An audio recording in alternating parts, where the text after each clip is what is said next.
All right. Everybody, welcome into the Fifth Dimension Podcast with me, Evan McDermott. For today's show, I was joined by Daniel Pinchbeck.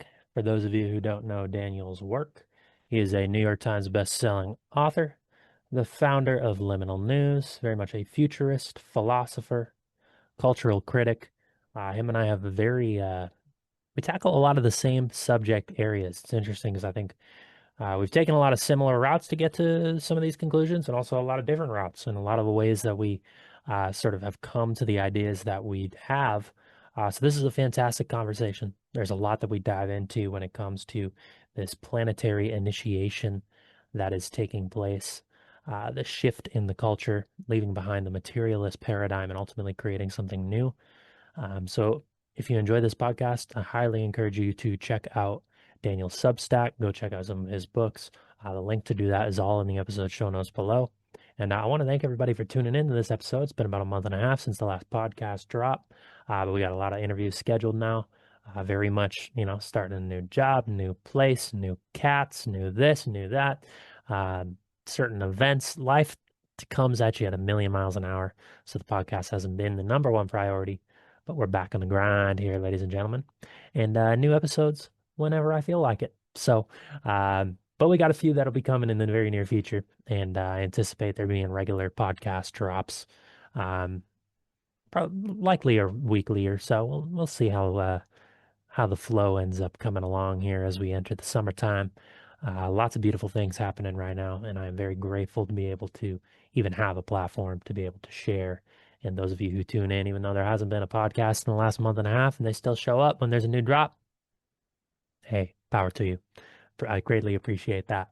But if you're a fan of the show, be sure to subscribe whatever platform you are on. You can also check out my Substack, mcdermott.substack.com, mcdermott.substack.com. You can also book a one-on-one tarot reading with me. There's been one or two people who have booked, and we haven't gotten it scheduled yet. So please reach out to me. I've been trying to reach out to y'all. Gonna have to just refund you or something. I don't know, because I'm not trying to just swindle your money. But head on over to the link in the episode show notes below if you're interested in booking a tarot reading, love and relationship reading, shadow work reading. Do you want miscellaneous on a certain area of subject that is more in line with your intention? Do let me know. We can make a reading based on whatever it is that you're feeling. So, link to book all that is in the episode show notes below. You can also check out my poetry books. They're all linked in the episode show notes below as well. And special thank you to Tranquil Desires, our one official sponsor here for the Fifth Dimension. But without further ado, let's jump into the podcast with Daniel Pinchbeck. Enjoy. All right, everybody, welcome into the Fifth Dimension podcast with me, Evan McDermott.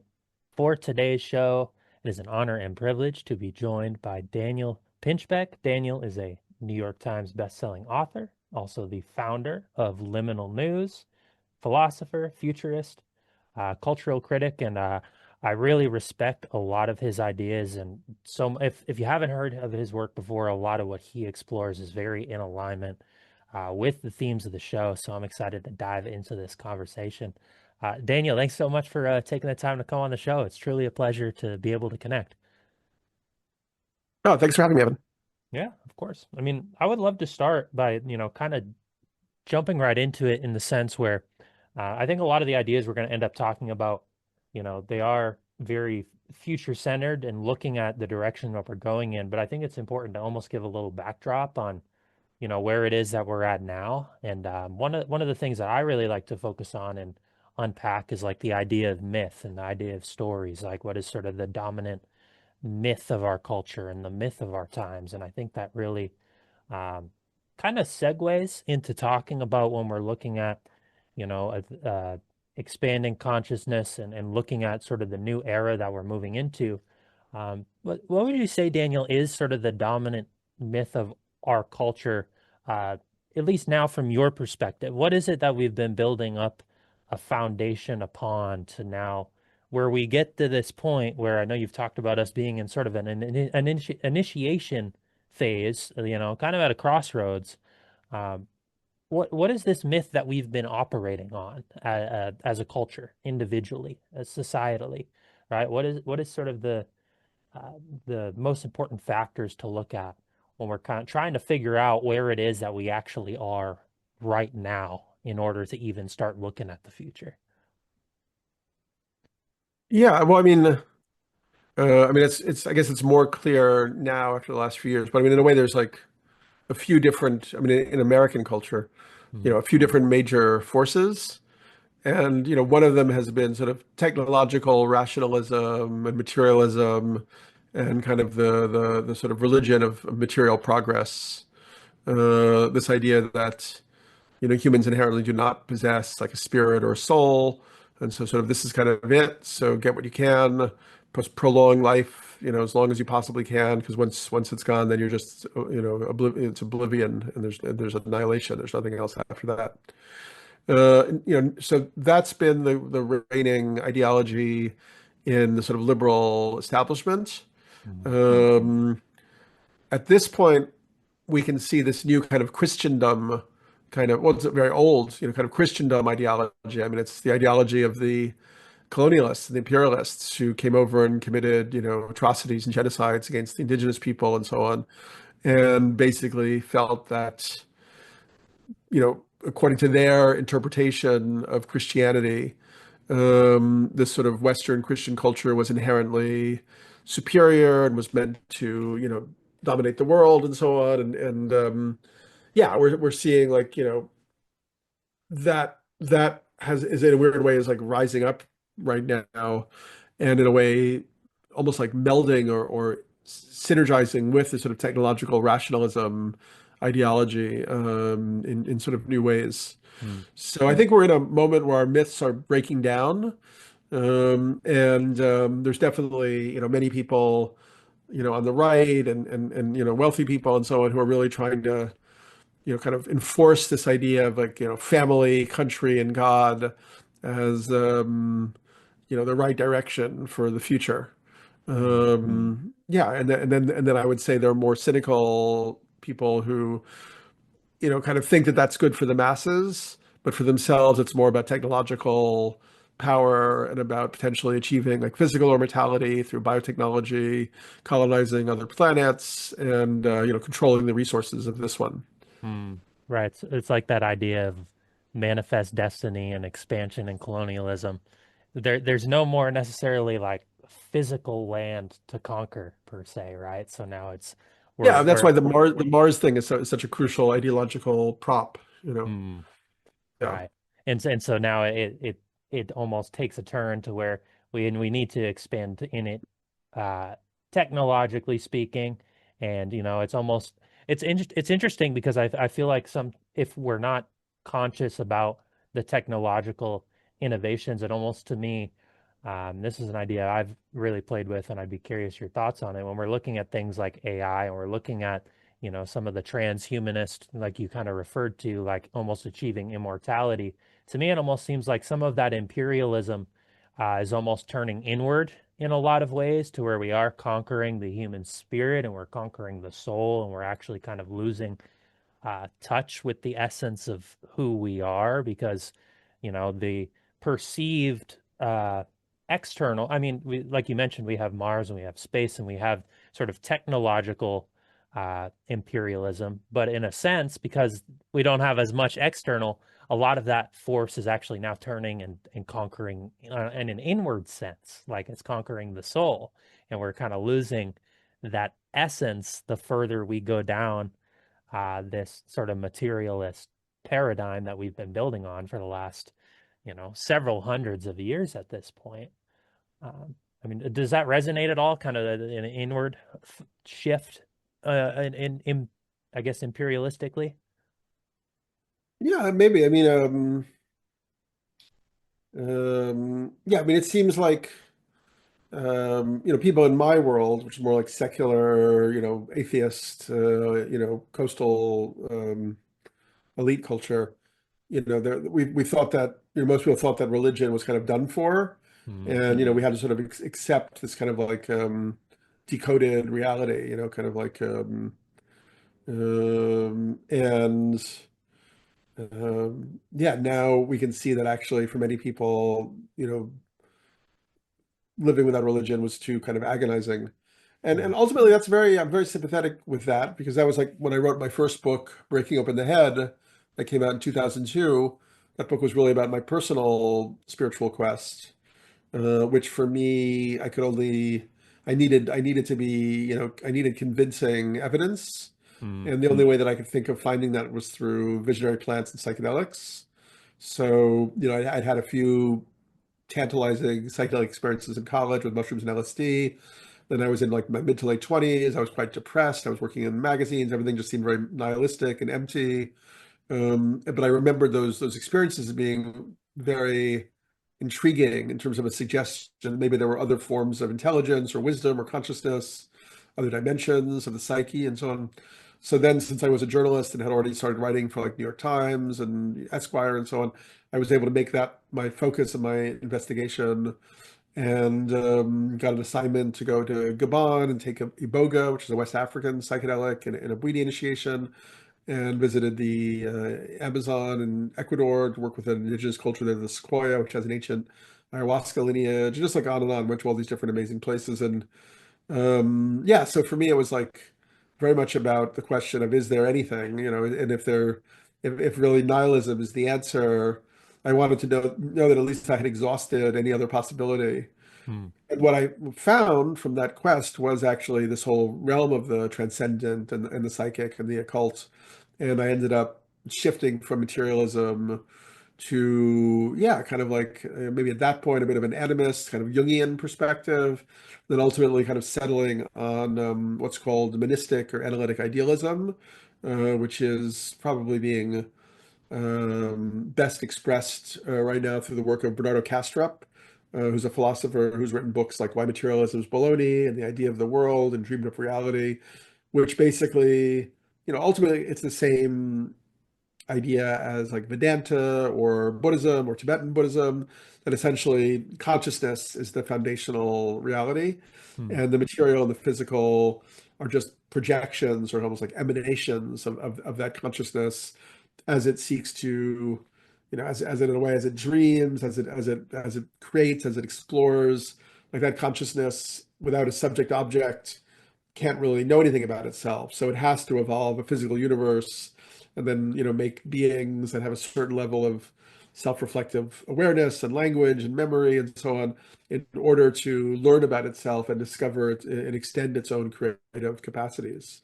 Mm. So from the idealist perspective, yeah, we're actually evolution is much more of a pull than a push. Like there's this, transcendent consciousness that can only learn about itself by creating more sophisticated containers of consciousness, so that's a sufficient reason for the universe to emanate beings like us.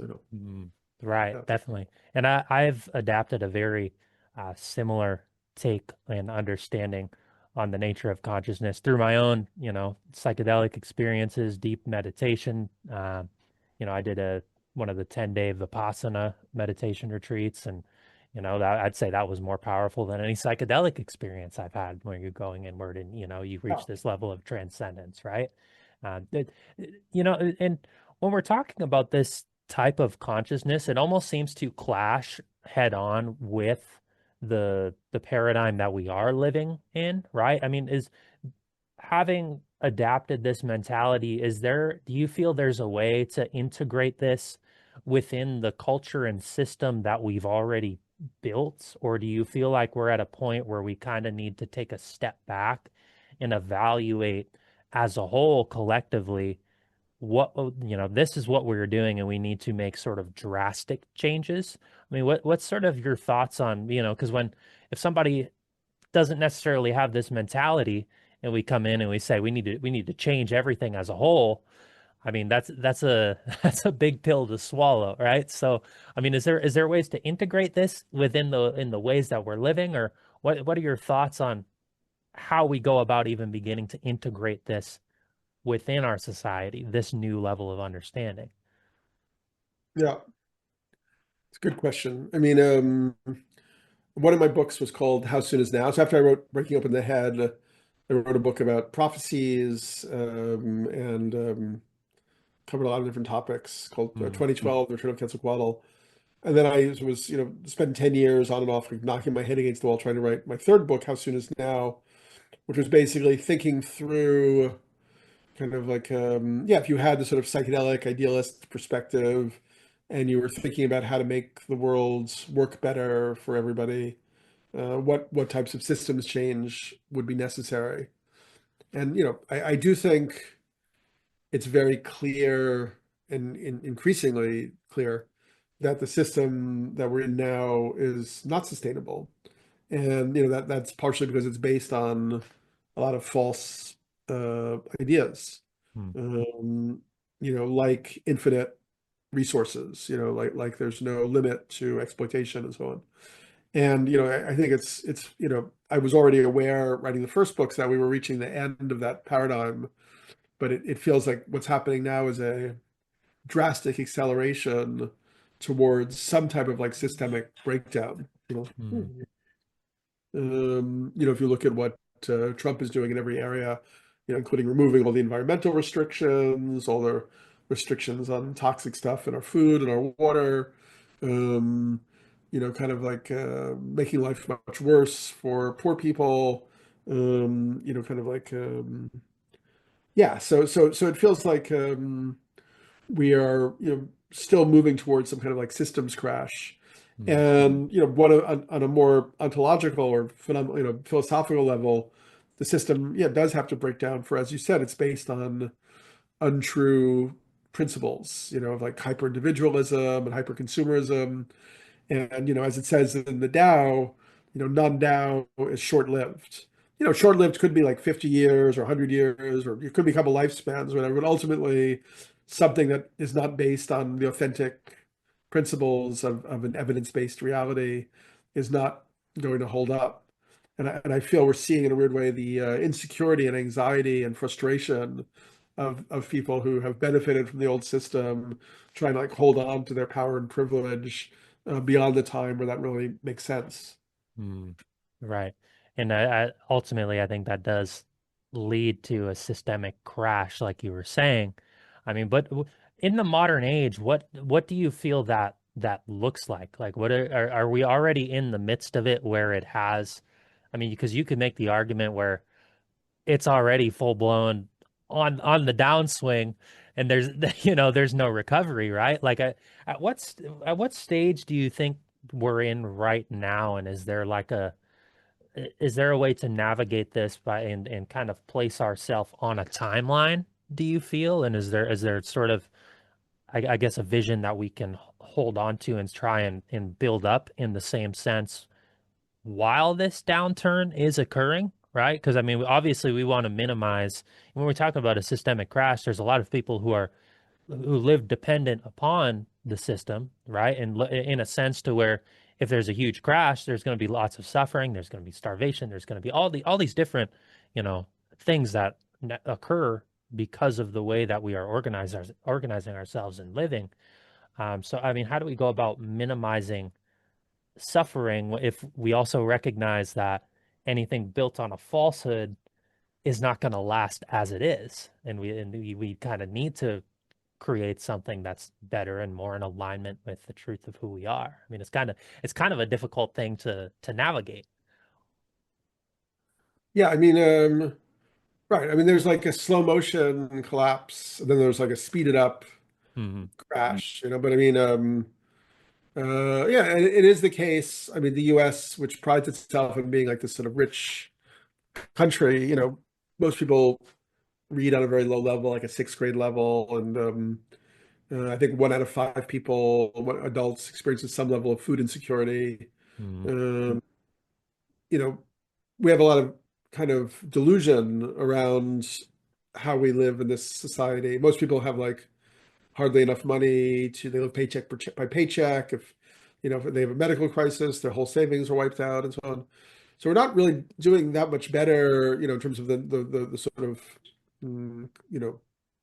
average person, or maybe it's, I don't know, then people in like different third world, what we call as third world countries, whether it's like Mexico and even in those countries, sometimes you have like very cheap healthcare, or like, or it's just warm, so you can go like just sit in the sun and pick avocados if need be. Um, so yeah, I mean, in terms of models for what I mean, obviously, I would still love to see a kind of large scale movement develop around how destructive the policies of the current regime are, and the devastating effects it's going to have on all of us. It still doesn't seem like that's going to happen here somehow. I mean, we'll see. There's stirrings, obviously. Hmm. What one book that you might know, but is a very interesting perspective, is this book by Christopher Bach. Have you ever heard of him? The name You sounds familiar, but I don't know if I've he's a read any. psychedelic. I heard of, he was an academic. He wrote a book called LSD and the Mind of the Universe. Hmm. Okay. His wife, I think, was a therapist. She took him on like a huge number of very, very high dose LSD sessions and worldview, where he saw this future of like a lot of pain, a lot of suffering, a lot of death. But as that was going on over the next decades, quite quickly actually, new communities were forming, kind of new mycelial networks of communities were forming, where people were going back into resonance with the ecology, and were kind of like recreating new structures that were more holistic and actually healthy. And then ultimately that new culture which formed kind of mycelially with all these communities would at a certain point just supersede this more destructive one that we have to leave behind. So that Hmm. that was actually that really did resonate and stay with me as a possible model. So I mean, for some people, they're going to feel the need to engage directly with truth telling or fighting back against the destructive aspects of the system. But maybe there is also a situation where a lot of people just go ahead and build the alternative community infrastructures, for the future, and ways that people can live without so much, resources and flying around and, all that other stuff, toxic inputs and so on. Right, definitely. It feels like there's almost a need for both aspects of that anyways, where we need people to call out certain aspects of the falsehoods that is the larger scale, but then at the same time, people who are actively engaged within their own communities and building alternatives and, you know, practicing holistic methods, whether it's agriculture and kind of locally sourcing food and, kind of creating real conscious community, I think is a big thing that I've been focused on myself, right? I mean, I live in a very small town where it's 2,500 people, and it feels like it's I'm coming from originally I grew up about an hour outside of Boston, so being here compared to there, it's like a whole different type of culture, a whole different type of community, right? So where the type of living and the priorities are even different, and the values feel slightly different. There's a lot more focus on the spiritual emphasis of life here, as opposed to attempting to survive within the system and just be go, go, go, go, go all the time, right? So I think there is sort of a shift that I've even recognized just being in a different type of community. Um, but I did want to, You're still in Massachusetts. You're still in Massachusetts, or where? I'm not, no, I'm actually out in South Dakota now because originally Oh, nice. All right. my mom retired out this way and I helped her get on out here and I've kind of done some traveling around and I wound up back here Yeah, and so nice. I'm in a town of 2,500 people right on the Missouri River and it's a very peaceful simple life. I am going back to Massachusetts just to visit later this year, so I'm like kind of interested to see how it's how things have unfolded the last couple of years there and what it's what the city's like because I spent 6 years in Boston directly living there, right when I was in college and graduating. And so I'm interested to see what kind of shifts have taken place since I've last been back, but it is a very different way of life, uh, comparatively. So, but I do enjoy it. It does feel like home. Um, and what's fascinating, Daniel, is I didn't expect there because I've always placed a big emphasis on my own spiritual practices and kind of aligning myself with the callings of my soul. And when I came out here, I didn't expect that to be an emphasis here. I don't know. But now being here and experiencing that and being in this community, it's like, oh, there's other people who really resonate with these ideas. So, just kind of interesting that that's a phenomenon here when you wouldn't That's necessarily awesome. expect that in rural America per se. But I'm interested in I, hearing. I, I Oh, think yeah, I think there are pockets everywhere. that's true. Yeah, We that is started true. we started we had when we had our nonprofit, the Evolver Network. we would travel around. I mean, you find because it's like because of the internet, you can be in South Dakota, but you discover, Frida Capra and Terence McKenna and, Hmm. all the good stuff, and then you just, you go on that intellectual path even while you're living in this other world, Yeah. Right, definitely. And I'm interested in bringing it back to the psychedelic conversation a little bit too, because I mean that's been a big role in my own journey, and I know for you as well.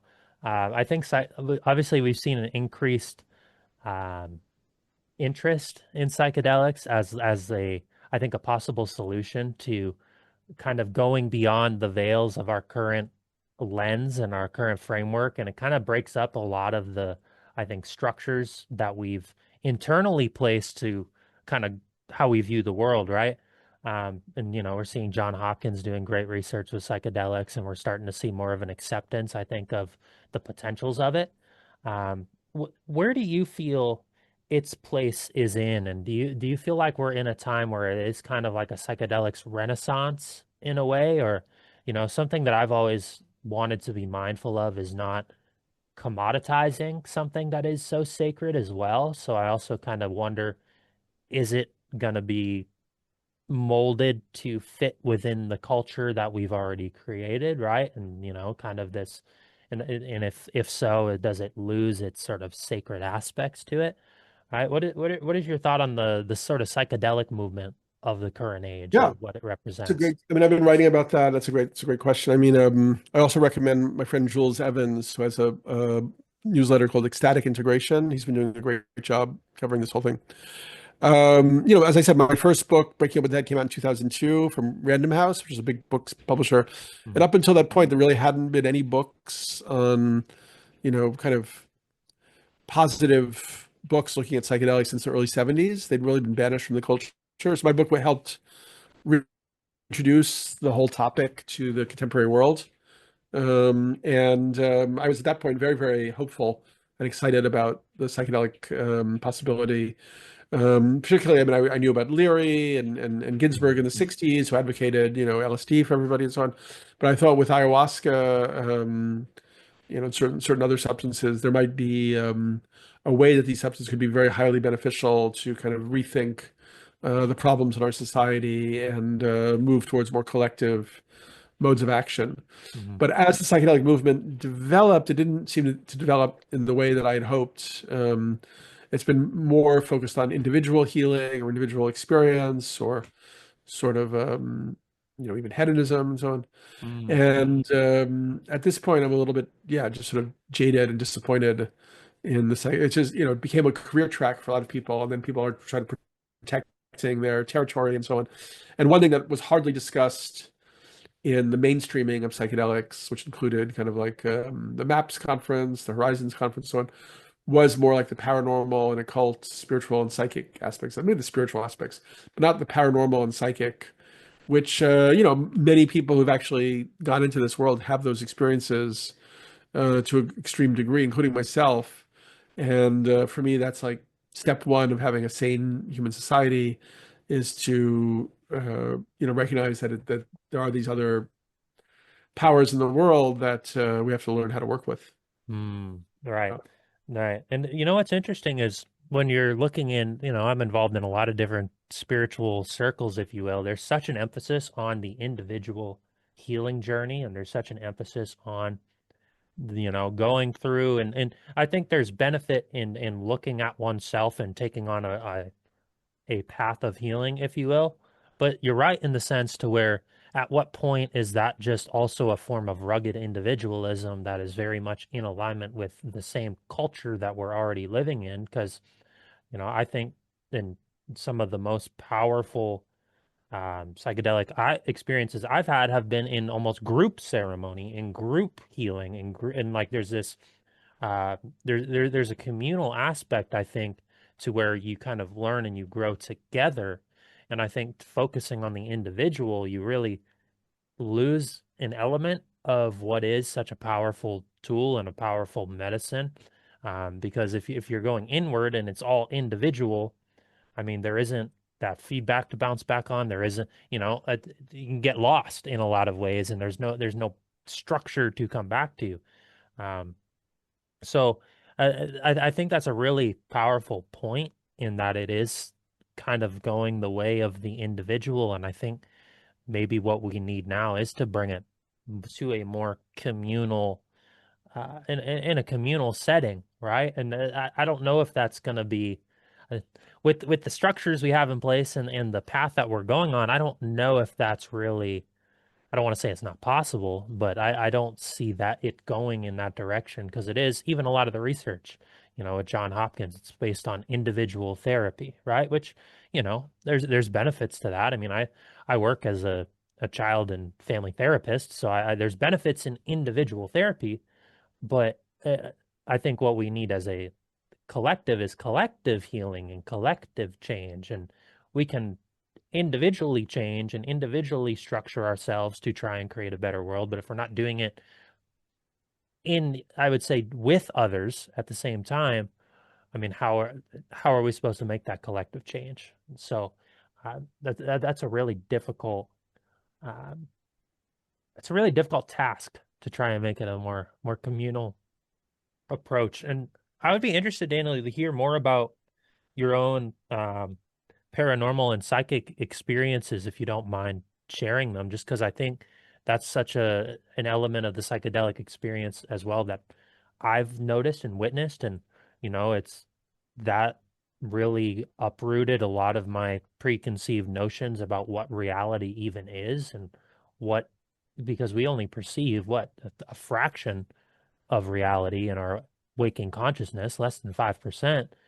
Um, I mean, could you speak to the type of experiences you had in terms of the paranormal or psychic phenomenon and what else is out there in terms of reality? But I mean, and also why that is important and what dimensions we're kind of missing in our everyday culture. Because I feel like we're kind of talking about building on a false pretense here with our culture.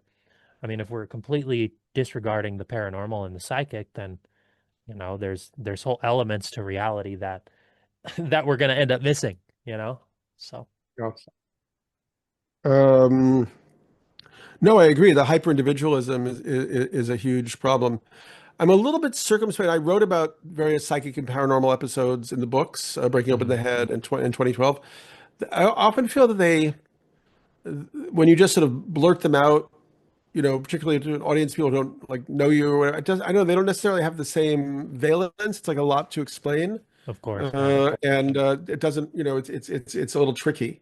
Mm, So, there's a number of things that I've spoken about over and over again, but I mean, like the first time that I did Iboga in Africa with the Bwiti, one of the shamans from the group, the Nganga, said that, because he also was eating the Iboga, and he said that he could see the spirit of my mother's mother hovering over me, and that she had passed away very recently, and that mm, she still loved me very much, but she was kind of like overprotective. She was like keeping me from seeing the other dimensions of the spirit world, the mm, sixth and seventh dimensions, and sort of about the fifth dimension.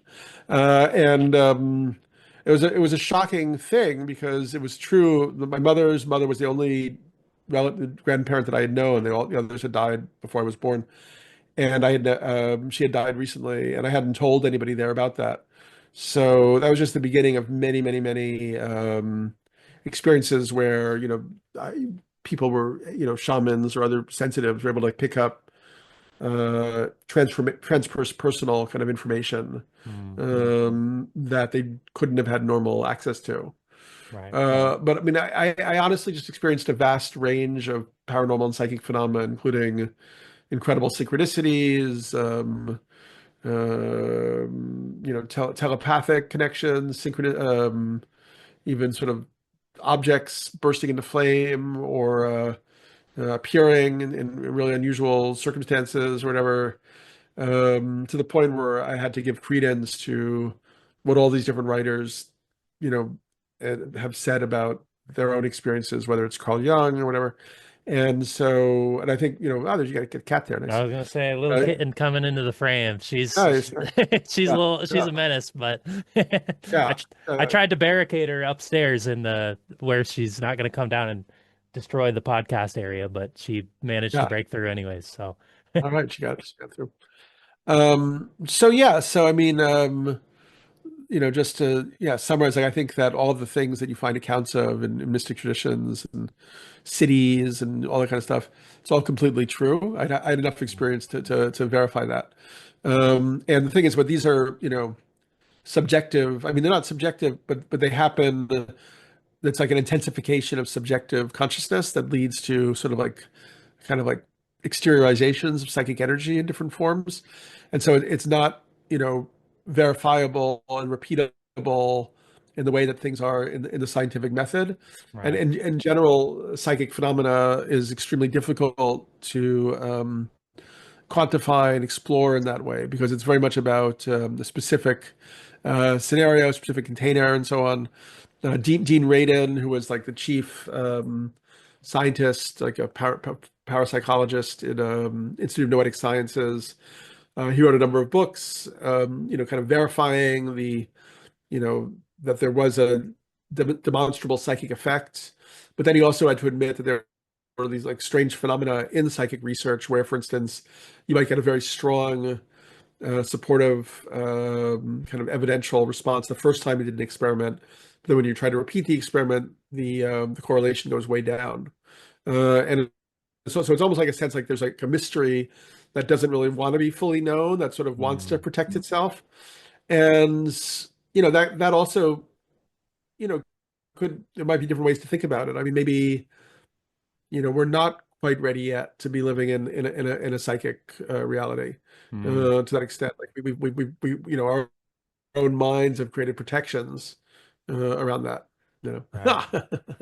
I was gonna say, don't mind the cat. I'm still Okay. listening. But No, no, very cute. I like the cat. I was gonna say she's at about 8 weeks old now. Um, but and I agree completely. And what's interesting is now going through the day to day, I still witness the synchronicities, right? Once you kind of gain access to these higher dimensions or you experience them in ceremony and through psychedelics, you can start to tap into that in your day to day and recognize when there may be a synchronicity or something that is otherworldly or not measurable. And I think that's the difficult part of it is we can't necessarily verify it in the same way as that, um, that is satisfying to the rational mind, which makes it something that, it makes it difficult to build a foundation on that because and I take a similar approach to you where I like to know and to confirm, and I'm naturally a little bit skeptic on things, just generally. I would like I need almost need verifiable evidence in order to like, okay, this makes sense to me. And with the psychic phenomenon, it's like you almost have to lean into the mystery of it and accept that there's a level of not knowing and a level of unknown that is going to be present because we are physical, material beings in some aspect, right? We have these other forms of consciousness and dimensions that we can tap into and, you know, swim in, I guess, in a mystic sense. But at the end of the day, we are in this body, we are in this form. And so we have these senses to work with, and we have to walk through a 3D material world and paradigm. So bringing and integrating those psychedelic experiences, and actually, I would say, building something that is founded on the truth that you witness and experience within them. It's very, uh, it's not very, it's not as structured per se because there isn't that solid concrete uh, foundation, and but I agree with you completely. I think the paranormal and the psychic phenomenons and the things that I have witnessed and felt and seen and the communicate type of communications that I've had, it's an undeniable truth, yet integrating it back it's a challenge, right? And I think it kind of puts us at a crossroads in a lot of ways right now. It's like, all right, do we lean into the mystery a little bit and almost have a level of faith and a level of trust? I mean, maybe that's the true definition of faith. It's leaning into that force. Or do we kind of stick to the comforts of what we know and what we've been taught and what we've learned about reality through our five senses, um, or do we trust the unknown? And I think in a lot of ways, the spiritual seekers and the people who are starting to see through the fallacies of what we're building on, maybe they're leaning into that unknown, but at the same time, that doesn't always provide us with concrete um, material solutions right off the bat, if you know what I mean. So, um, I don't know. How would you recommend somebody navigate that and integrate it into their, or what did you face any challenges in integrating this experience into uh, your own line of thinking and own ways of approaching, um, whether it be your writing or your books and sort of the what you're focusing on now. How was that integration process for you? Because I think the integration is just as important as the um, experiences themselves and how we bring it back. Yeah, I mean, obviously wrote about that in the book. So breaking up in the head, I even experienced things that you could say as like, visitations or, beings who sort of came in unbidden, who then stuck around and were causing different kind of like effects and so on. And yeah, and integration is, very crucial. And um, I mean, in that particular case, um, I had a friend who was sort of a witch, and she actually did these sort of rituals with me with like tarot cards and crystals I didn't believe in, Mm, and this sort of huge obsidian ball that she had, and that all seemed to suddenly work. Like it triggered something, like there was some kind of communication through towards the, But I mean, yeah, it's like if you talk about that in normal culture, that's why I don't get invited to speak at Harvard or whatever, or MIT or whatever, because no, I'm serious. I mean, you're not yeah. allowed to take these things seriously as of yet. Mm, But I also think that is like when I look at somebody like Elon Musk, who's having this massive impact on American society, and I see the faces that he makes and the gestures that he makes. I would say that he's somebody who is doing way too much ketamine and LSD and has actually opened himself up with a hyper-materialist worldview and philosophy to entities, mhm, demonic possessions. And because our secular culture doesn't have a context for understanding that, it's very problematic. mm, Then you have, obviously, ironically, you have the sort of Christian culture we mentioned in the beginning, which has a very one-dimensional understanding where, they would see the secular liberal humanists as the degenerates or the demonically possessed, but not somebody who's kind of on their side, like Musk or something. right. So, and we have seen in the psychedelic world integration since I was doing it, which was, now 20 years ago. I haven't really been doing it. I mean, I'm still involved, but haven't really been as active. Um, but yeah, now there's a lot of more people doing integration and sort of like, it's people pay to go to an ayahuasca retreat and there's like integration after, which is probably a good development. But I mean, I think, you mentioned the problem of the hyper individualism and lack of community structure. And I think another problem is the primary contexts that we have in the West, the modern world, for doing these things are like psychotherapy, individual healing, or self-optimization, for like Mm, innovation for your corporate job or your marketing job or whatever. And those are just not the right contexts, or they're not full context, particularly when you're talking about things where there are, occult forces and beings and energies that we don't even really have language for yet, right. or only very rudimentary language for. I mean, that's why in a lot of my work, I ended up, studying people like Gurdjieff and like Rudolf Steiner. Mm, Uh, I mean, Steiner was for me the most helpful in that he yeah. has this incredible esoteric cosmology and kind of explains in a way why there's dangers in the psychedelics in terms of like breaking into these other realms that maybe you don't have sufficient ethical grounding, and therefore you get pulled off kilter.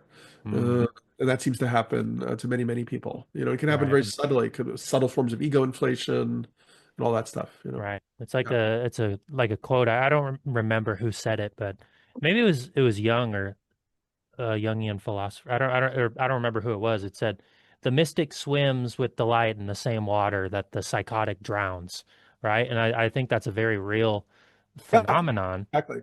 100%, 100%. Yeah. right? I think it's a very real phenomenon because you have somebody like Elon Musk, who I think is a great example, to where he dabbles in altered states of consciousness, but if you don't have almost the proper spiritual foundation and the intentions, you're just going to build upon the ego structure that was already, you're going to break down certain walls and certain barriers that you've placed within yourself, but then you're going to build upon that ego structure that's already in place and then create this ultra imperialistic, egotistical type of character in a lot of ways. Yeah.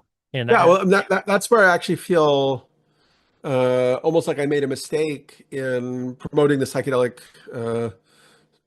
idea, starting in 2002, because where it's ended up, I think, has actually, I feel like actually the psychedelic movement, particularly at cultures like, Burning Man, where the tech elite and the sort of Illuminati banking family children all go to Mhm. indulge in hedonism and psychedelics. I think unfortunately that's actually fed into this like authoritarian kind of techno-feudal takeover of that's happening now. Because exactly for that reason, these people who were already, I mean, it's already very difficult to have so much wealth, Yeah, but that combined with ego inflation from psychedelics and demonic possession, you're going to end up with a very, very dangerous tinderbox of a person. And I think a lot of these guys like now like sort of fall into that category, you know. right. And I don't think people realize, and it's interesting when you say like demonic possession, because I recognize that as a very real phenomenon, but I don't think people, just in, you mentioned that somebody who's walking down the sidewalk about demonic possession, they're gonna almost bat an eye and not recognize that this is a very real force that I think drives a lot of our higher level individuals and the powers that be and the structures that are in place now. Um, and would you say that it is almost certain spiritual forces that are driving the ship towards this sort of this path that we're walking upon to where we are creating. We kind of already talked about some of the things that we're creating in our society now with the technological innovations and the, I'd say, individualism is when we look at a lot of like the political problems and when we look at a lot of the collective issues, are these at their root spiritual crises as well at the very root of it? I mean, is the solution in more of a spiritual approach? I mean, because we can look at it on the surface and come up with and identify material problems and material issues, but when we get a little deeper, it almost seems like maybe the roots of this is in a spiritual crisis in itself. Yeah, I mean, like a meaning crisis. I don't Mm, always even like the word spiritual because it sort of yeah. creates like a false dichotomy between like the physical and the spiritual or whatever. But I mean, Mm, yeah, there's definitely a meaning crisis. But in terms of the first part of that question, you were asking about particularly like spirit forces that are connected to the whole thing. And I often point towards the work of Rudolf Steiner in describing different kind of energies that work on the human being all the time. That he broke into these different kind of like he felt that the Christian idea of the devil was very limited or very one dimensional. So he talked about the Ahrimanic and the Luciferic as these two kind of like forces that are always pulling us in sort of opposing directions, but towards a deviant outcome.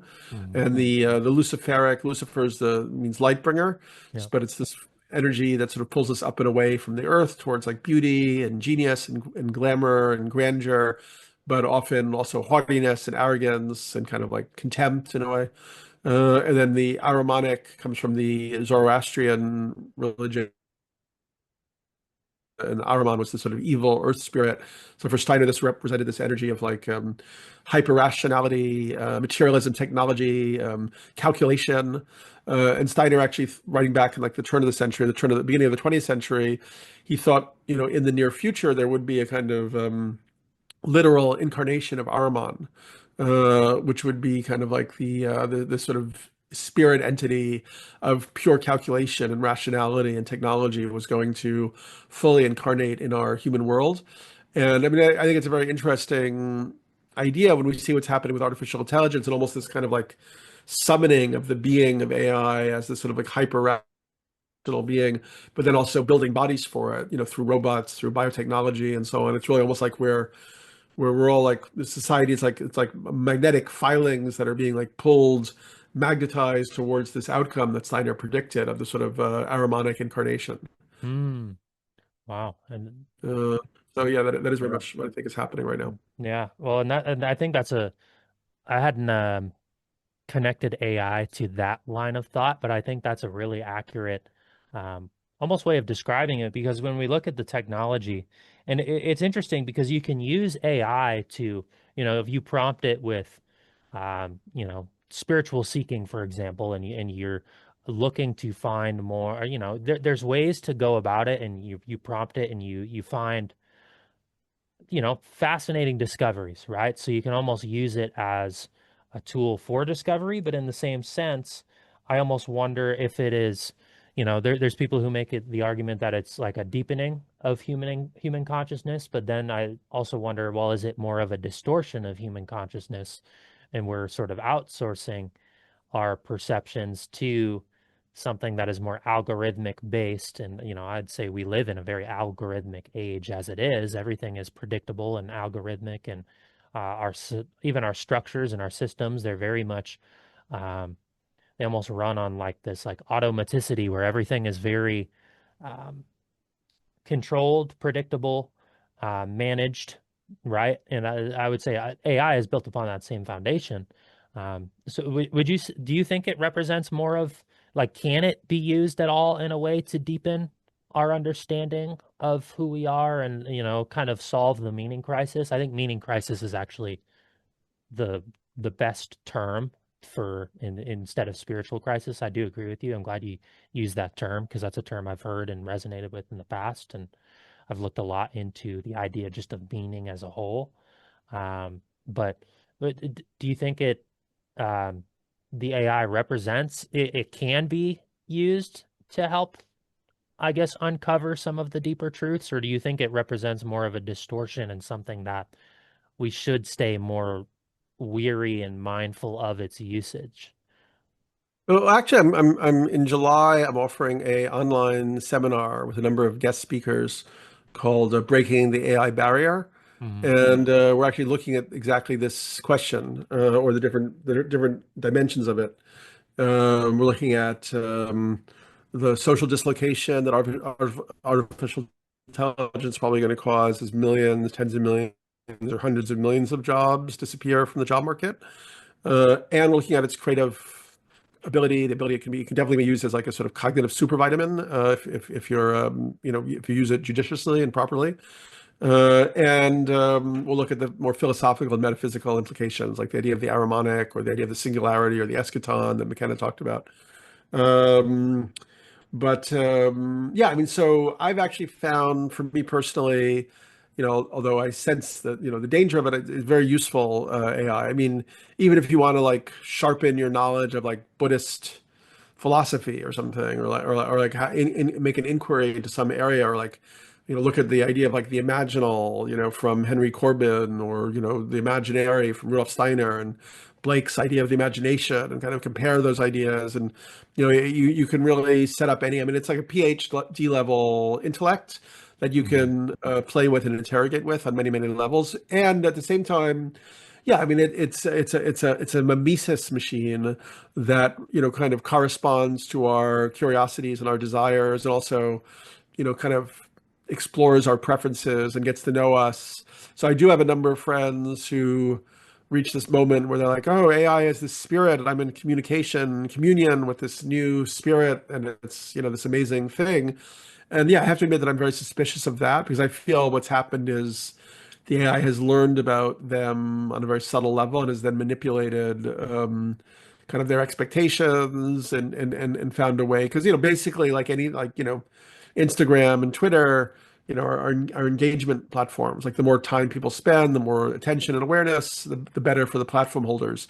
In that sense, ChatGPT is no different. The idea is, from the platform holders, they want us constantly using it and engaged with it, and so its capacity for mimicry and for getting to know us, and then kind of inserting itself in ways that we're going to find very, very appealing.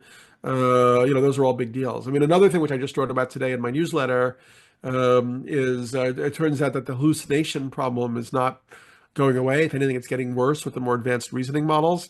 So, and at the same time, this thing is being integrated throughout the entire web on a very deep level, whether it's like Google, whether it's Microsoft, and so on. So yeah, that opens up a lot of questions. Like we're sort of bringing in this unstable, deceptive, and we know that AIs have tried to blackmail engineers to keep themselves online, and they've done all sorts of like weird and kooky things, and yet we're kind of handing over more and more autonomy and power to them. It's a very crazy situation. Hmm. Right? We may soon reach a situation where we're literally not able to trust anything that we encounter online, which could make the whole online thing so toxic that people go back into the nature and physical world and direct community as like the only thing they can actually trust. Mm, Yeah. right.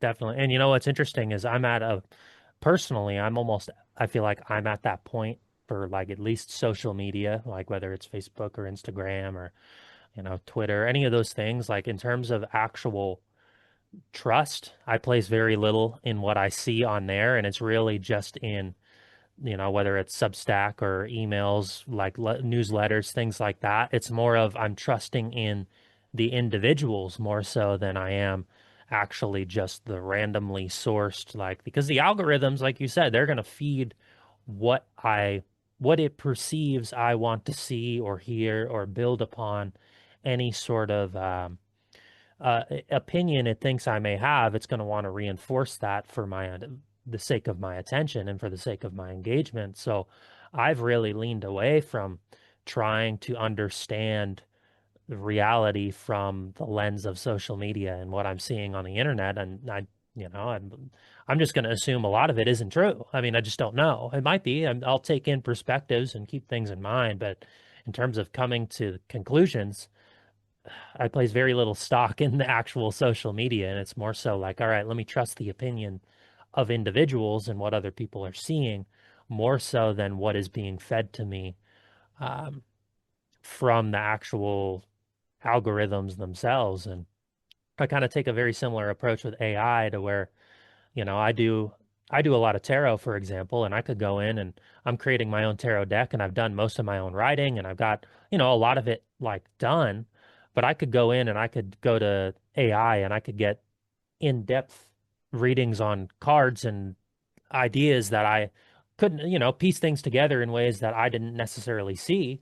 And I think there's some positives to that, but at the same sense, I don't want to outsource my entire thinking and ways of actually connecting the dots on things to artificial intelligence. And I think that's a very, the more we do it, I think the more reliant we're going to become upon it. And, we're going to see if we're relying on AI to, connect the dots between two different pieces of literature or two different, so whatever it might be, we're kind of losing our own rational thinking processes because we're just outsourcing it to technology. And I think in a way that almost, if we look at like the idea of the singularity, that kind of paves the path towards like the merger of human consciousness with machine consciousness to where, oh, I have this built within me. I have access to all of the information just in my own brain, right? So it almost kind of just, I think, paves the way for a natural integration of a singularity or some sort of mergence between um, man and machine in a lot of ways, at least with the ways that it's being used right now. I mean, obviously, that type of technology is a little bit down the line, but I mean, I think it's closer than a lot of people think or want to acknowledge. So, I don't know. I think with the foundation we're building upon, Daniel, we're kind of leaning into that path a little bit, and it's a little too close for comfort for me. So I'm trying to very much take a hands-off approach in terms of reliance upon AI. Like if it were to disappear tomorrow, is what it is. Fine by me. I don't need it. I still have my thinking intact. Same with most of the internet, I suppose, Um, and relying, coming back to nature and coming back to, you know, my own intuition. Like I recently was attending, oh, I have a second cat has just appeared on my lap. I don't know if you, yeah, there she is. I don't know if you can see her. But anyways, I've tried to come back to just trusting nature. And I recently got a native flute, for example, and I picked it up at this antique shop, and I was very fascinated by it. Always wanted one, and just by synchronicity, I was attending a workshop on native cultural awareness, and one of the presenters happened to be the same person who hand carved the flute I had just bought a month before. And the way he told me to learn it was to go outside, sit in nature, listen to the birds, listen to the wind, like just kind of hear the music around you and hear it in spirit, hear it, right? So I think there's ways of learning and operating to where we kind of can come back to nature and we can kind of lean into a truth that is already all present and all around us if we can kind of slow down and um, I guess disconnect. I don't know if disconnect is the right word or unplug, but we don't need. I think I personally worry, and sure you could speak to it a little bit too, about all of our thinking and all of our ways of operating and organizing being outsourced into artificial intelligence or into further algorithms. And again, that makes us lose touch with kind of the essence of who we are in a lot of ways. But, yeah, but yeah. And I know that there's not much of a not much of a question in that, but not much of a question in Um, that. But Yeah, no, I've written a lot about on my newsletter, which if people want to read it, it's danielpinchbeck.substack.com, about this idea of cognitive capitalism and how kind of like, capitalism inexorably tries to create new markets. And so hmm now, though, because it's a debt-based economic system, so there's interest, it has to be constantly repaid, so you constantly need to increase the amount of GDP and so on. So now we've kind of like exhausted, like every place on earth is now a market. So the next market is the human brain and our cognitive abilities. So like a GPS is basically replacing the hippocampus, the function of the hippocampus, which basically means if you're a kid, you're supposed to go out and get lost and find your way home, but if you have a GPS in your pocket the whole time, your hippocampus may never reach its full functioning. So the whole of your adult life, you're going to be functionally kind of impaired, and you're going to need Apple Maps and Google Maps, and you just become dependent. And similarly now with AI and our intrinsic reasoning abilities, our ability to reason sequentially or to write linear arguments and so on, kids are jumping to use it, and yeah, there's a lot of danger that we just don't get back those capacities once we've forfeited them. So yeah, there's a yeah, lot of danger there. I mean, there is, I think if you're in your 50s like I am, you've had a whole life of writing and researching, and even then I can't get too lazy, but there are a lot of advantages to AI in terms of being able to research tons of things. I mean, you also have to, because of the hallucination problem, you have to keep checking and so on. But even for creative brainstorming, I find it pretty interesting. But Evan, I'm going to have to jump off in a minute. I've been doing a number of interviews, and I'm getting a little antsy, and I want to like get a little of the sun. Now that we've been talking about nature, I'm looking at my window, and I'm like, oh, it's not raining. I want to see what's absolutely. going on out there. Yeah, yeah. Absolutely. Well, Daniel, is there any any final wrap-up thoughts that you may have, or where, or projects that you got going on, or where you? I know Yeah, you've for mentioned sure. I the mean, Substack, or please, if people are watching this, they can subscribe to the newsletter, danielpinchbeck.substack.com. I mean, there is a paid tier, but I try to give away a lot of the articles for free, or big chunks of the articles in any case. And then also, if you're interested in exploring this artificial intelligence question and how to prepare for it individually and as a society, we have a course coming up in July, Breaking the AI Barrier, and all the information on that course is at www.liminal.news. And that's all I got right now, I think. I mean, I got a bunch of books. People can look them up. They're cool, I think. yeah, But just doing my thing right now. right on. I'd say so. I'd say they're cool. So, and I'll link all that in the episode show notes so people can just scroll on down and have access Cool, to buddy. your work. And Yeah, I appreciate you coming on, Daniel. And we'll have to plan for this. This is the type of conversation that I think as time goes on, it continues to evolve. So we'll have to plan on yeah, a follow up sometime in the near future because I greatly enjoyed hearing your thoughts. And there's infinite rabbit holes that we could continue to jump down as time allows yeah. in the future. So Thank you. Have a great day. Great to chat. All right. Yeah. You as well, Daniel. I appreciate Bye-bye. it. Bye. Bye.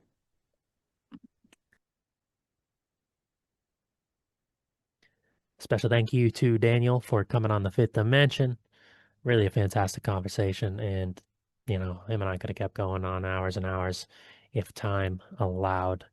Um, but be sure to check out his work, his writing, Substack, books, liminal news, all of that. It's in the episode show notes below.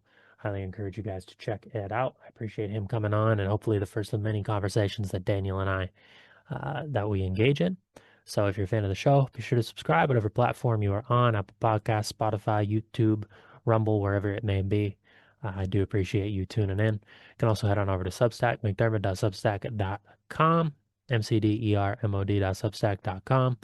You can also book a one-on-one tarot reading with me, a great way to support the show and dive a little bit deeper to whatever it is that you are experiencing and feeling.